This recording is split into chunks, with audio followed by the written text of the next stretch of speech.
Hello friends, আসসালামু আলাইকুম। Welcome back to my channel. আশা করি যে যেখান থেকে দেখছেন সবাই ভালো আছেন। নিশ্চয়ই থাম্বনেল দেখে বুঝতে পারছেন আমি আজকে কি নিয়ে এসেছি। আজকে আমি দেখাবো মিষ্টি বুন্দিয়া এবং মিষ্টির দোকানের মতো পারফেক্ট একটি বুন্দিয়া রেসিপি।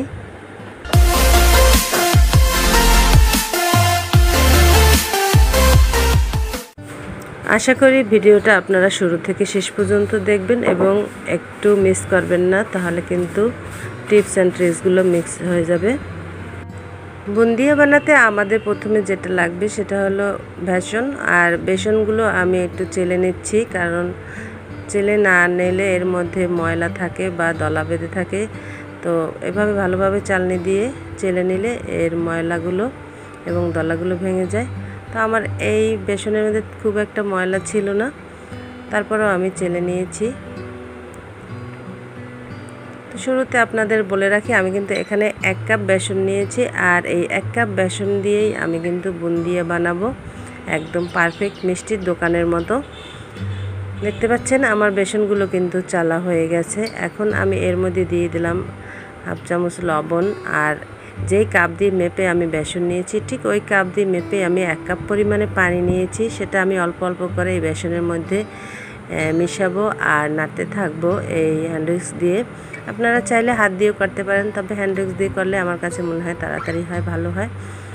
তো এইভাবে আমি অল্প অল্প করে পানি মিশাচ্ছি আর হ্যান্ড উইক্স দিয়ে এটাকে ভালোভাবে মিশিয়ে নিচ্ছি। আর এইভাবে একটু একটু করে মিশালে এই ব্যাটারটা কিন্তু খুবই মসৃণ হয় আর ভালো হয়। যেহেতু আমার বেসন 1 কাপ, তাই আমি পানিও 1 কাপ নিয়েছি, আর পুরোটা পানি কিন্তু আমি এখানে মিশাবো একটু একটু করে। আর এইভাবে একটু ফেটিয়ে নেব। কিছুক্ষণ পর দেখতে পাচ্ছেন যে এটা একটা কালার আলাদা হয়ে গেছে। আর এখানে আমার বাদবাকি যে পানিটা ছিল সেটাও আমি দিয়ে দিয়েছি। এই যে এখন আমি এটাকে ভালোভাবে হ্যান্ড উইক্স দিয়ে নেড়ে নেড়ে, এই যে দেখতে পাচ্ছেন এর স্ট্রাকচারটা কেমন হয়েছে। এরকম করে আপনারা কিন্তু এই 1 কাপ বেসনে 1 কাপ পানি দিয়ে মিশিয়ে নেবেন, তাহলে ব্যাটারটা একদম পারফেক্ট হয়ে যাবে। যেহেতু আমি 2 কালারের বানাবো, তাই আমি অর্ধেকের একটু কম পরিমাণে এখানে আলাদা করে নিচ্ছি কালার মেশানোর জন্য। ফুড কালার মিশিয়ে নেব। এখানে আমি liquid food colour, red colour মিশিয়ে নিচ্ছি। কয়েক ফোঁটা রেড কালার আমি দিয়ে এটাকে মিশিয়ে নিচ্ছি। তো ফাঁকে বন্ধুরা বলে রাখি, আমার ভিডিওটি যদি আপনারা ভালো লাগে অবশ্যই সাবস্ক্রাইব করে পাশে থাকা বেল বাটনটি প্রেস করে দেবেন, আর নিত্য নতুন ভিডিও পেতে আমার চ্যানেলের পাশেই থাকবেন। ফ্যামিলি এবং ফ্রেন্ডসদের সাথে অবশ্যই শেয়ার করে দেবেন। আর এই ভিডিওটা পুরোটাই দেখবেন, একটু মিস করবেন না, কোনো অংশ টেনে টেনে দেখবেন না, তাহলে কিন্তু বুন্দিয়া ভালো হবে না। এখানে অনেকগুলো টিপস অ্যান্ড ট্রিক্স আছে। তো আমি দেখতে পাচ্ছেন এই রেড কালার মিশিয়ে কিন্তু আলাদা করে নিচ্ছি। তো এবার চলে যাচ্ছি চুলায় একটি ছড়ানো কড়াই নিয়ে নিয়েছি, তাতে ভালো হয় ভাজতে সুবিধা হয়। তো কড়াইটা একটু গরম হয়ে গেলে পর্যাপ্ত পরিমাণে আমি তেল দিয়ে দিচ্ছি। একটু বেশি তেল দিতে হবে বুন্দিয়া ভাজার জন্য। আর এখানে আমি তেলটা গরম হয়ে গেলে এরকম ছিদ্রযুক্ত একটি চামচ নিয়ে নিচ্ছি। দেখতে পাচ্ছেন তেলটা কিন্তু খুব ভালো গরম হতে হবে, তাহলে কিন্তু এই যে বুন্দিগুলো তেলের মধ্যে বসে থাকবে না, তলানিতেও জমে থাকবে না, একদম ভেসে উঠবে। আর যদি তেলটা কম গরম থাকে তাহলে কিন্তু দলা পেকে যাবে একটার সাথে আরেকটা, আর নিচে তলানিতে জমে যাবে, এরকম ভেসে উঠবে না। তো আমি এই বুন্দিগুলো কিন্তু একটু ভেজে হালকা করে, খুব বেশি একটা ভাজবো না, এরকম একটি ছাঁকনি দিয়ে তুলে নিচ্ছি। আপনারা চাইলে যে কোনো চামচ দিয়ে তুলে নিতে পারেন। তো আমি এরকম ছাঁকনি দিয়ে তোলার কারণ হচ্ছে এতে তেলটা ভালোভাবে ঝরিয়ে নেওয়া যায়। আর বুন্দিগুলো যেহেতু ছোট, তাই ছাঁকনির ফাঁকাগুলো ছোট, এজন্য পড়ে যাবে না। তো এরকম করে আমি সাদা বুন্দিগুলো সবগুলো ভেজে নিয়েছি। দেখতে পাচ্ছেন এই যে কত সুন্দর টসটসা বুন্দিয়া। আর একটা আপনাদের সাথে ভেঙে দেখাচ্ছি কতটা ক্রিস্পি হয়েছে। এরপরে আমি বাকি লাল বুন্দিগুলো এভাবে কিন্তু ভেজে নেব, তবে প্রতিবার ভাজার সময় কিন্তু চামচটা ভালোভাবে ধুয়ে নিতে হবে, তা না হলে বুন্দিগুলো কিন্তু ভালো হবে না বন্ধুরা। তো দেখতে পাচ্ছেন আমি লাল বুন্দিগুলো কিন্তু সাদা বুন্দির মতো একদম পারফেক্টভাবে ভেজে নিচ্ছি। এই তো খুব একটা বেশি সময় নিয়ে ভাজবো না, এই যে আমার ভাজা হয়ে গেছে, এখন আমি তেল থেকে তুলে নিচ্ছি লাল বুন্দিগুলো। এভাবে আমি লাল বুন্দিগুলো সবগুলো একসাথে ভেজে নিয়েছি। দেখতে পাচ্ছেন বন্ধুরা, আমার ভাজা হয়ে গেছে সবগুলো বুন্দিয়া।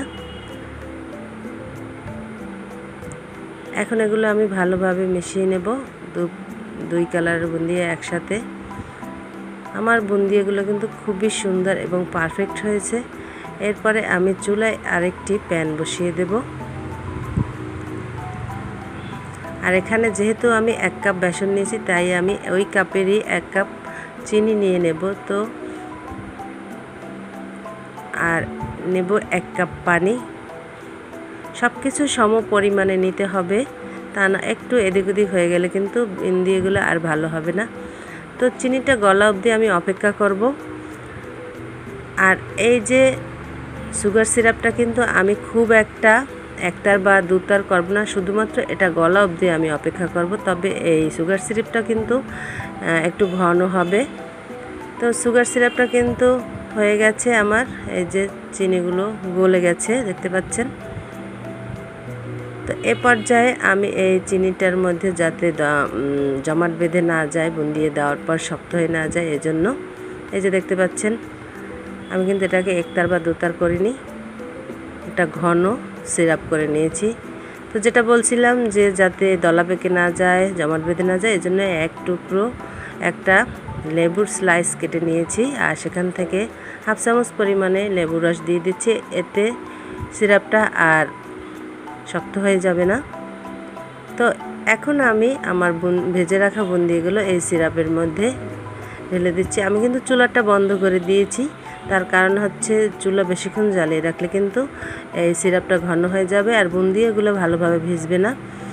এখন আমি সিরাপের সাথে বুন্দিয়াগুলো ভালোভাবে মিশিয়ে নিচ্ছি, যাতে প্রতিটা বুন্দিয়ার গায়ে এই সুগার সিরাপটা যায়, শুষে নিতে পারে। আর এদিকে আমি 1 চিমটি পরিমাণে এলাচের গুঁড়ো দিয়েছি, এতে ফ্লেভারটা খুব ভালো লাগবে, খেতেও ভালো লাগবে।